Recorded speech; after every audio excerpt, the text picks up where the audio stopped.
What's up, guys? In this video I'm covering this paper called VOS, Learning What You Don't Know by Virtual Outlier Synthesis by this nice group of people here whose names I don't want to butcher with my poor pronunciation. And what the paper is all about is handling this out of distribution data in the context of image classification and in the context of image object detection.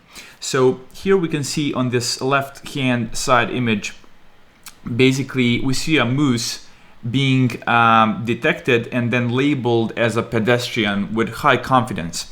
And this image may not even be the best one to present here because pedestrian is semantically very close to what this is. I mean, the moose is crossing the street, so it is a pedestrian in a way.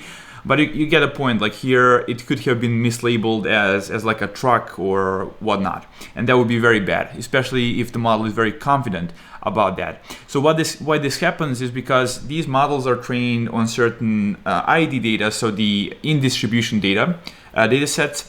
And then once you show them certain objects which were not a part of their training set, so the OOD data, they usually are very confident and very incorrect at the same time. So this paper is trying to address exactly that. So why does this type of behavior happen in the first place? And the reason is due to the training procedure. You're basically training these object detection models in such way that you're just feeding them the ID data. So as soon as you give them some object that was not seen in the training data set, then you have no idea and no guarantees of how the model is going to behave with that new data point, because the model's decision boundaries may be completely unknown outside of your domain of your initial training data set. So to understand that better, let's shift our focus to the two diagrams on the right hand side here. So we have two different models here, and let me first help you understand how to parse these diagrams. So we have our data set, which is a contrived data set of 2D points sampled from a Gaussian mixture model here. So we have these three clusters here, here, and here.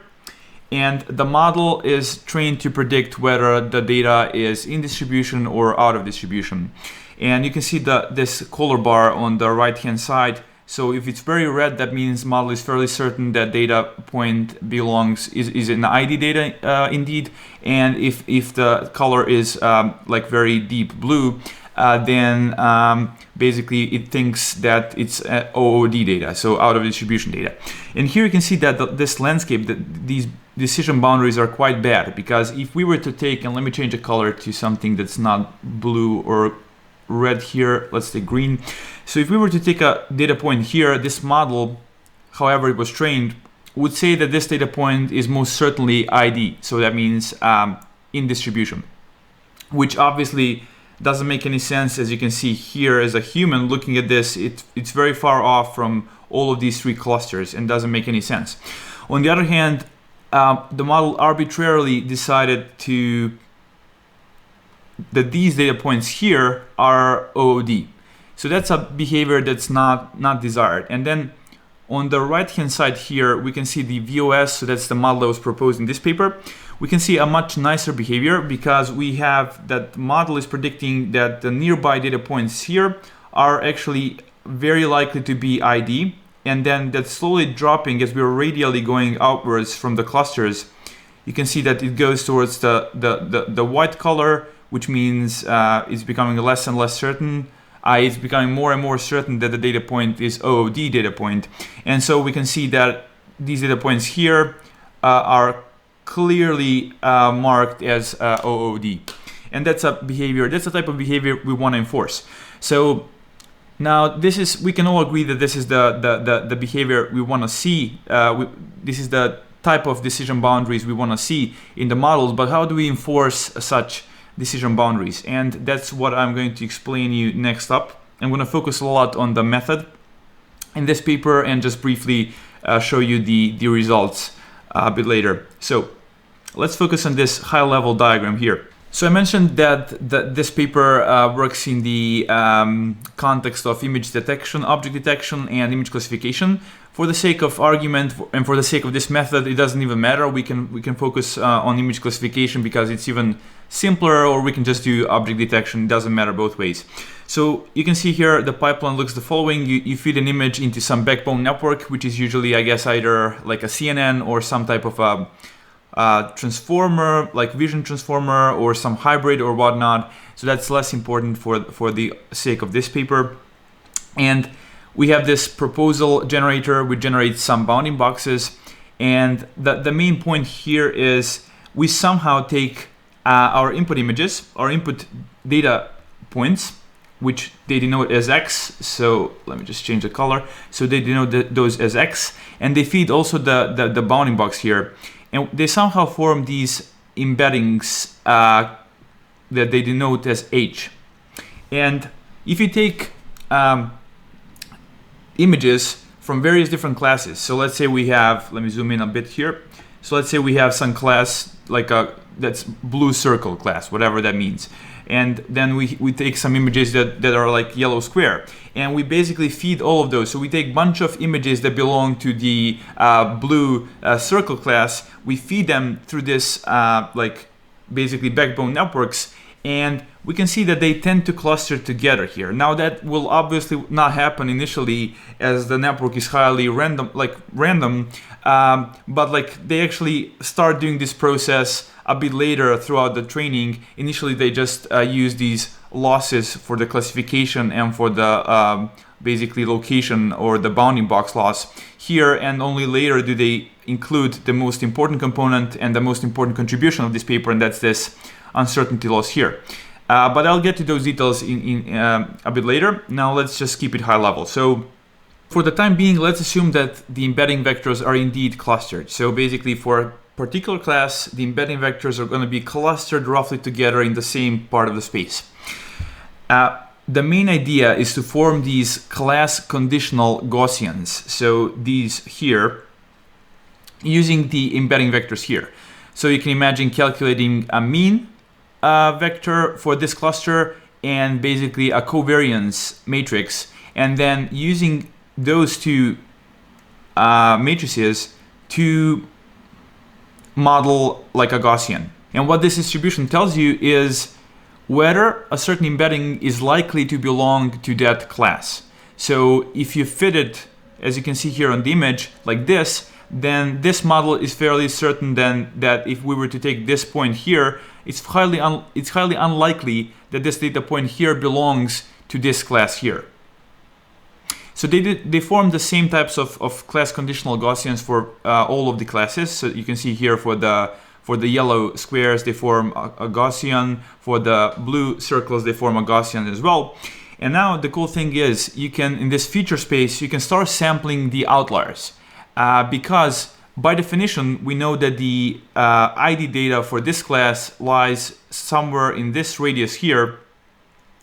So that means that we can sample these less likely samples and use them as the outliers for that particular class. And that's exactly what I do. And now the final idea is to just use both those outliers as well as the ID data, form these energy scores, so energy terms, which they also call uncertainty scores, and make sure to push the energy for the ID data towards -infinity, and to push the scores or the energy term for the outliers towards +infinity. So you just want to make that distinction, and they kind of depict that here as this. You can see like a fairly nice separation between the ID data and the OOD data as a consequence of having this uncertainty loss here. So yeah, we'll get to the details in a couple of seconds, but like that's the high level overview here. So this is the main component. This uncertainty loss component is the main one. And finally, we can see that the model this time correctly labels moose as OOD. So whatever type of object we had here, if it wasn't in the training data set, the model is going to correctly label all of those as OOD, ideally, of course. That's what we're trying to get at, and this model seems to have a fairly nice results. So now let's start digging a bit deeper. They say here, while a straightforward idea is to train generative models such as GANs synthesizing images in the high-dimensional pixel space can be difficult to optimize. Instead, our key idea is to synthesize virtual outliers in the feature space, which is more tractable given lower dimensionality. So we've seen that the system is actually dealing with embedding vectors in this so-called feature space. And one alternative way how you could approach this problem, which is a fairly intuitive one, is to use GANs. So that means you would train a GAN architecture here additionally that would generate OOD data. So you'd have a GAN here, and you would basically be generating images which are OOD and then feeding those into your pipeline. And then basically you want to push this uncertainty score to different parts of the spectrum for the ID data versus the OOD data. But it's hard to train GANs, and also it's a question how would you cover the whole space of OOD data? Like, would you just train GAN on some different data set or multiple different data sets that have the OOD classes? Or would you just try to push the image generation towards something that's not ID? So I guess those two approaches pop to my head, although I'm not sure whether those images generated in such a manner would even be looking like natural images and whether that would be helpful. This method here definitely seems to have its own appeal in the computational sense because it's dealing with embedding vectors which are inherently lower dimensional, as well as just the semantics. Just you're basically sampling data right near to your decision boundary. I mean, this is a two-dimensional data set, so that's the case, but in the case of multi-dimensional vectors, it's going to be a bit different, but still, this definitely seems to be a better approach than generating in the image space. Okay, nice. Let's get back to the formula here. So this is just a formula explaining what I just explained visually. Basically, this probability distribution here for conditioned on a specific class K, it's modeling the probability of these embedding vectors and it's modeling those as a Gaussian. And now the question is, how do we form the mu k's? So that's the means of this Gaussian distribution, as well as the covariance. And the trick is to, as I said, to just use the clusters that belong to a specific class. So you can see here, if we want to generate the mean for a particular class, we take only those embedding vectors whose class is K, which makes a lot of sense, I guess. You just average them out, and that's how you get the mu K. And then you just form the covariance matrix actually using all of the classes. So here I'm a bit confused. Why not just use the specific class here? So my gut feeling would be to first try the to form these covariance matrices using only class-specific information and not all of the classes. You can see this sum over K. It's kind of confusing. I didn't see any ablations on this. So if anybody has an idea why this might be better, feel free to comment down below. So you can see one potential problem with this thing here, because after every single weight update of your system, you'll have to recompute these, and that's quite expensive. So you'll have to go through pass all of your data points again, because this time after the weight update you'll have different embedding vectors H, and so you'll have to keep recomputing this. And so how they make this computationally tractable is the following. They say that we use online estimation for efficient training, where we maintain a class conditional queue with this many object instances from each class. And I think in practice they used something around 1,000 of these object instances. And when they say object instances, what they mean is they basically feed these embedding vectors H in separate queues. So every class will have a dedicated queue basically. So they mention here that in each iteration we enqueue the embeddings of objects to their corresponding class conditional queues and dequeue the same number of object embeddings. Cool, that's how we form the class conditional Gaussians now in the feature space. So now let's see how we sample the virtual outliers. And it's fairly simple. So you can see here that the set of virtual outliers for a class K, denoted like this. So it's a set of VKs such that basically the probability of those VKs has to be smaller than some epsilon. And this whole ugly expression is just your multidimensional, multivariate Gaussian distribution. And this one is parameterized using the mean and the covariance for this particular class K. So what this tells you basically is to sample these outliers from low probability regions of the class conditional Gaussian. So that may be a mouthful, but it's fairly simple. Basically, you can imagine in this simple case of a 2D dataset here that the peak of this Gaussian is somewhere here, and then as you're radially moving outwards here, so if you're radially moving outwards, the probability is dropping down. So if I were to do a crosscut through this distribution here, and basically let's take this as the origin point, then how this would look like is the following. So you have something like this. You have the peak at 0, so this is 0. And you'd be sampling your outliers starting at certain cutoff probability. So they denote that one as epsilon. So that means, let's say somewhere here, this is your epsilon. And that means you'd be sampling only these data points here. Okay, that explanation was more for those of you who are new to this channel. Let's now continue and understand how do they leverage these outliers to form the uncertainty loss component I just mentioned above on the high-level diagram. And the main idea is to form this log partition function that looks something like this. So we have a minus log sum over the number of classes, where big K denotes the number of classes in your image classification or object detection task. And you sum up these terms here. So I guess the main question is, what is Fk exactly?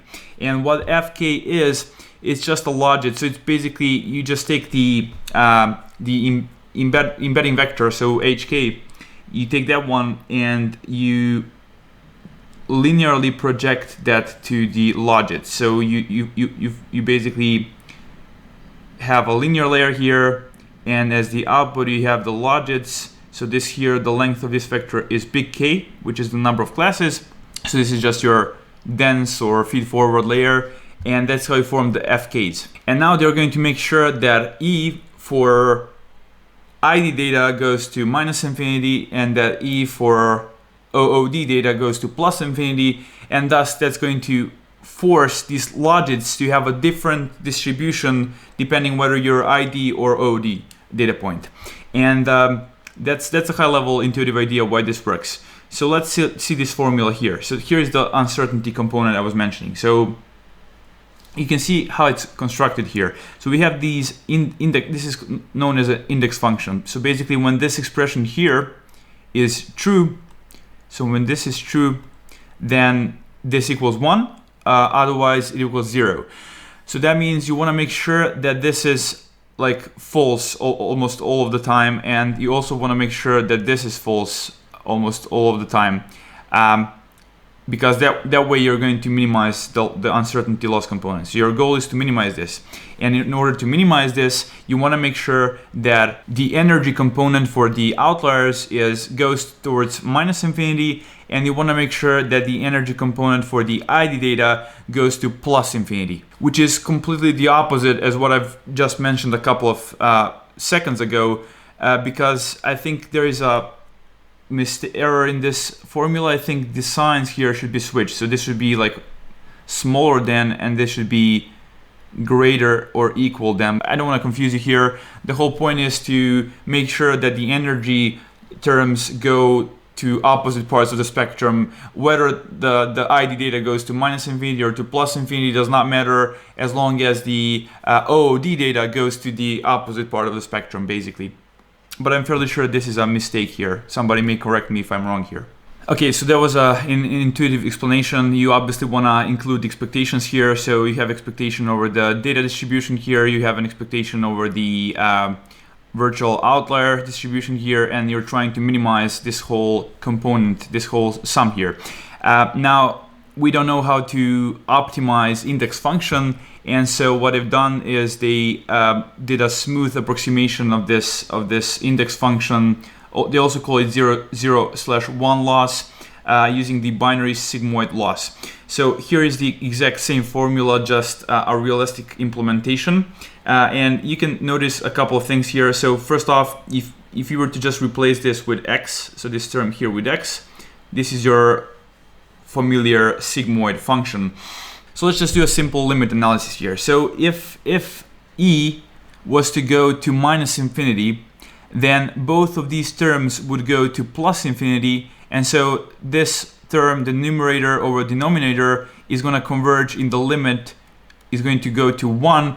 That means that log of 1 is going to go to 0, and thus we are minimizing this. So that means that this formula here is forcing the energy of the ID data to go towards minus infinity. So as e of x, and I'm just going to ignore this part, the theta part, so it's obviously parameterized by theta.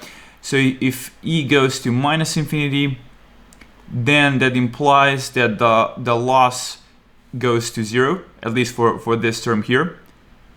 And vice versa here, you can see that when e for the virtual outliers, so when e for the virtual outliers goes to plus infinity, then this term goes to 0, because e raised to the power of minus infinity goes to 0, and then you have log of 1, which is 0. So this term goes down to 0 as the energy of the virtual outliers is approaching plus infinity. And that's it. That's fairly simple. Obviously, the sign does not matter. It's just important that you separate the energy terms for ID and OOD data. That's it. Okay, let's continue. Here, basically, this is just the same thing, just for the object detection task. So obviously here we were ignoring the bounding boxes because we were dealing with image classification. So they're switching between image classification and object detection, but for the purpose of understanding their fundamental idea, and those are the virtual outliers and how to combine them to do separation between ID and OOD data, you don't need to know this specific, so I'm just going to skip over it. This is the final loss component, the final loss. So it's basically a sum of your classical, so this is a classification loss, this is your location, so bounding box loss in case you're dealing with object detection, you'll have this one. In case you're just dealing with image classification, you can just ditch this one. So you have those classic losses plus a weighted uncertainty loss here, which is the main part of this paper. And you're trying to minimize this, the expected value across your data set of this loss here by tweaking thetas. And that's it. Now, once you train the model in such a way, you can use that energy term to basically have a probabilistic output of whether your data is ID or OOD. So in case of this formula here, you can see that for if the model was properly trained, for ID data, e goes to minus infinity, which means this whole thing goes to 1. And that means this basically signals if it's going towards 1, so it's going to be on a spectrum between 0 and 1. So 0, let me just do it like this, so 0 and 1. So this indicates that it's ID, and this indicates that it's OOD. Finally, you can set a certain threshold, and when you're above certain threshold gamma, you say, hey, this is ID, otherwise you say, hey, this is OOD data point. And that's the final thing we need in order to do the type of classifications we saw in the example above. So let me show you what I mean by that. Basically, this thing here. So this moose was obviously the output of that G model was towards 0, so lower than gamma, and that's why the model was labeled as OOD object, and that's it. Okay, let me go back here. Let me show you the algorithm finally. The whole picture is fairly simple. So given the ID data here, so the data set that consists out of data points, images, corresponding bounding boxes, again in the case of object detection task, and corresponding labels. So we have n of those data points, i.e. images. We have randomly initialized detector with parameter theta, so that's our neural network. We have Q size for Gaussian density estimation, so all of those are parameters for the algorithm. We have the weight for uncertainty regularization, beta, and we have the epsilon, which is, if you remember, the threshold that we use to determine how to sample the virtual outliers. So the probability under the class conditional Gaussian has to be lower than this parameter epsilon if we were to sample those virtual outliers. Okay, so let's see what the algorithm does. So when we're training, we update the IDQ with the training object. So this is kind of weird statement. You basically take the, you embed a certain amount of data points for each of the classes. You take the embedding vectors and you update those corresponding Qs. Then you estimate the multivariate distributions based on the ID on these embedding vectors using equations 1 and 2. And equations 1 and 2 are these ones. So let me go back up here. Basically, you form the mean and you form the covariance matrix for your given embedding vectors. So that's the next step of the algorithm. And then they say sample virtual outliers V using equation 3. So that means we take the equation 3 here. So having formed the class conditional Gaussians using the parameters above, so the mean here and the covariance, we can basically sample a set of these outliers from those distributions. So that's the next step here. And then they say calculate the regularization loss using equation 5 and update the parameters using equation 7. So regularization number 5, basically that's how we calculate the loss, the uncertainty component. And then finally the whole loss consists out of the classification loss. In case we have object detection, we have this localization loss, I guess, and uncertainty component. Okay, and finally, once you train the model like that, you can use the equations 8 and 9 to determine whether the object at hand is OOD or ID.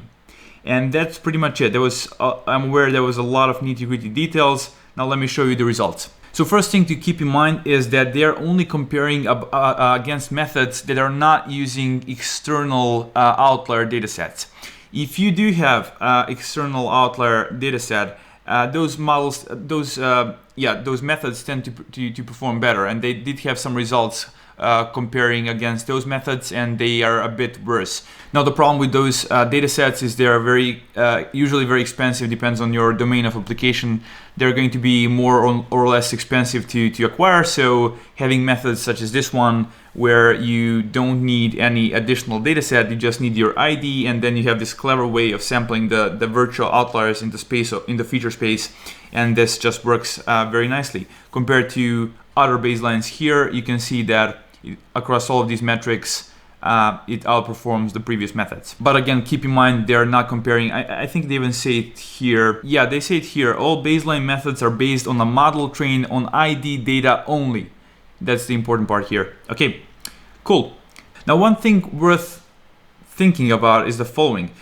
For each in-distribution class, we use 1,000 samples to estimate the class conditional Gaussians. So that means they have to take 1,000 images, embed them, and then calculate the mean and the covariance matrix. And then they say, since the threshold epsilon can be infinitesimally small, we instead choose epsilon based on the pth smallest likelihood in a pool of 10,000 samples per class generated from the class conditional Gaussian distribution. So once you form the Gaussian distribution using these 1,000 samples, then what they do is, as far as I understand here, they take another 10,000 samples, and then whatever out of those 10,000 samples, whatever was the lowest probability of a sample, that's what they use as the epsilon. And then they use that epsilon to sample the virtual outliers. Now, the problem here is that this can be very expensive. And the thing is, in none of these tables did they compare the computational budget used to train these methods. So that's something to definitely keep in mind if you're on budget. Anyways, let's continue here and see what other results they have. So here they compare against some other types of synthesis methods. I did mention the GAN approach, where you're trying to, in the image space, generate the outliers, so the OOD data, and then use those to train the system.